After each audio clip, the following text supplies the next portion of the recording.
mabanggit kung ano-ano po yung mga kaso po na sinampamunan? Yung una, siyempre, yung falsification ng legislative document. Dito naman sa Ombudsman, yung violation ng Section 3A kung saan ay sinasabi na kung merong kang ginawa na dihado yung gobyerno, no, at nawalan yung gobyerno, ay po pwede kang kasuhan. Ano ba yung ginawa nilang nagpadehado sa gobyerno? Yung pagsingit ng imagine 241 billion pesos. Ang laking halaga yan. Hindi mo pwedeng sabihin na typographical error yan na kinurek ng technical working group. Mahirap po, ang laki ng amount na involved. Ito ba yung mga blanks? Opo, yan ho. Binilang nyo po yun, parang kinumpit nyo lahat. Marami yung blanco na yon. Ngayon, nung tinignan namin ano yung mga nilagay nila doon sa blanco, tinotal namin, umabot sa 241 billion. Sir, bakit po 12 yung counts ng falsification of legislative documents? Palagay ko, mas magandang sagutin ni Atty. Topacio yan kasi siya naman yung lead counsel. Well, kaya po 12 counts yan ay 12 times po nilang pinunuan yung mga blanks. Yun po ang inapprove ng BICAM ay 0, nakalagay 0. Dapat po yun pagdating sa Pangulo, 0 din.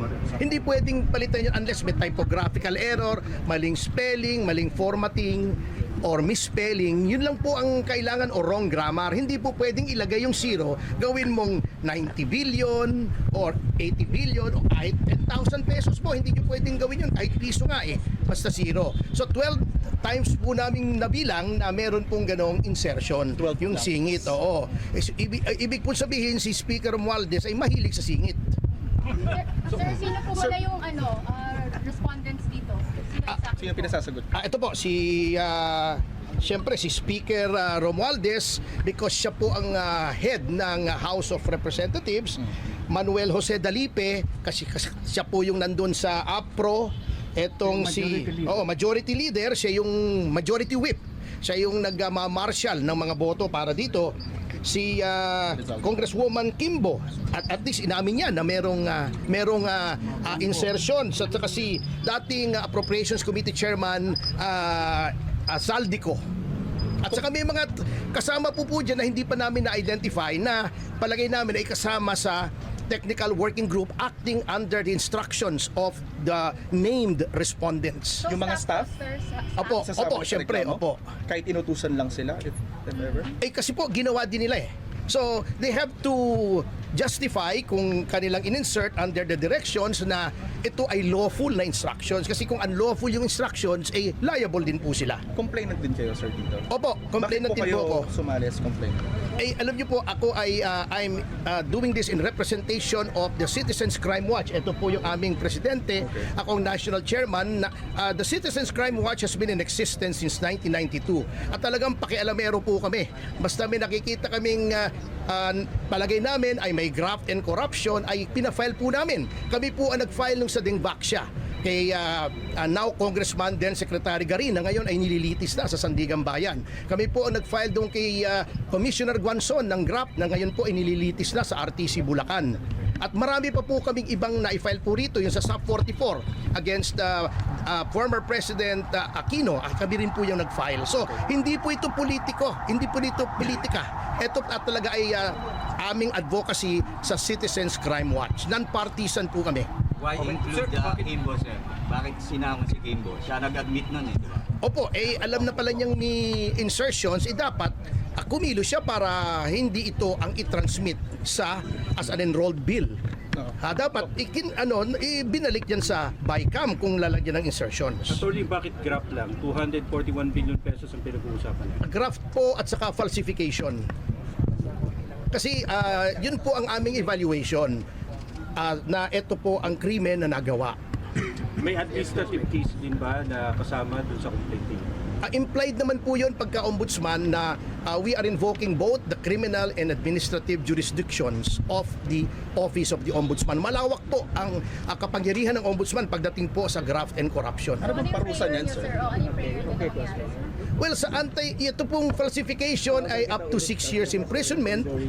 Yun pong sa graft ay depende po sa mapapatunayang value ng perwisyo sa pamahalaan. Sa administrative po, pwedeng suspension, pwedeng dismissal from the service, pwede ring kung convicted, perpetual absolute disqualification. Kung Alvarez, baka may magsabing politika lang ito. Anong magiging sagot mo? Well, karamihan pag wala nang masabing iba, sasabihin talaga politika lang ito. Lahat naman na nangyayari politika talaga, di ba? Parte ng politika yan. So sa akin naman, ang kawawa dito, yung mga empleyado na napag-utusan. Well, siguro pwede naman nilang depensa, magsabi lang sila ng totoo kung ano talaga yung nangyari. Sir, kasi yung iba tinatanong yung timing nung pag-file nyo. Kasi impeach nga lang kay VP Sara Duterte. So kaya ganun yung mga implications nila. Alam nyo, yung sinasabi nilang timing, wala namang timing yung criminal case eh. Kung gumawa ka ng krimen, yun ang timing. Gumawa ka ng krimen, alangan namang i-file mo yan sa susunod na taon. I-file mo yan sa nakaraang taon. Hindi pwede. Ginawa nila yan recently, kaya kinakailangan aksyonan kaagad natin. Pero may kinalaman ba ito sa pag-impeach ng Kamara kay VP Sara? Wala, magkahiwala yan. Kasi iba naman yung impeachment, ibang usapin yun. At ito, criminal case ito, ibang usapan dito. Ito gante, parang gano'n sa Or pag-impeach. diversionary tactics. Hindi, teka. Yung sinasabi nilang diversionary tactic, tingnan nyo ito. Sino nag-divert? Alin ang nauna? Di ba yung press conference ni dating Pangulong Duterte at ni Congressman Ungab, doon nila pinaputok na maraming blanco yung BICAM report. Ngayon, ayaw nilang pag-usapan yan dahil sigurado swak na swak sila sa yung kaso. Kaya sila ang gumawa ng diversionary tactic. Gumawa sila ng issue na matatabunan itong iskandalo sa budget ng 2025. Kinonsult nyo ba si dating Pangulong Duterte dito sa pag-file nyo ng reklamo? Hindi nga kami nagkausap, hindi kami nakita dahil from Tagum City, dumiretso na ako dito sa Manila para i-file yung kaso. Speaker, with your kind permission, pwede ko bang dagdagan?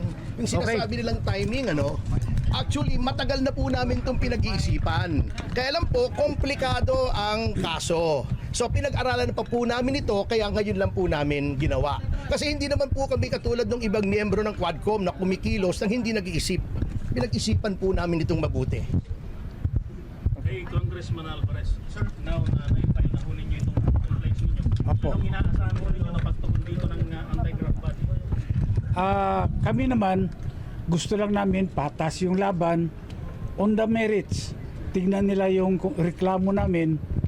Kung may merits naman, ay pwedeng isampas sa Sandigan Bayan. Kung walang merits, edi i-dismiss. Walang problema yon. Basta decision on the merits. So, nakausap nyo na ba si former President Duterte tungkol sa impeachment ni VP Sara? Hindi pa po. Sir, bakit puro members of the House lang po yung responders?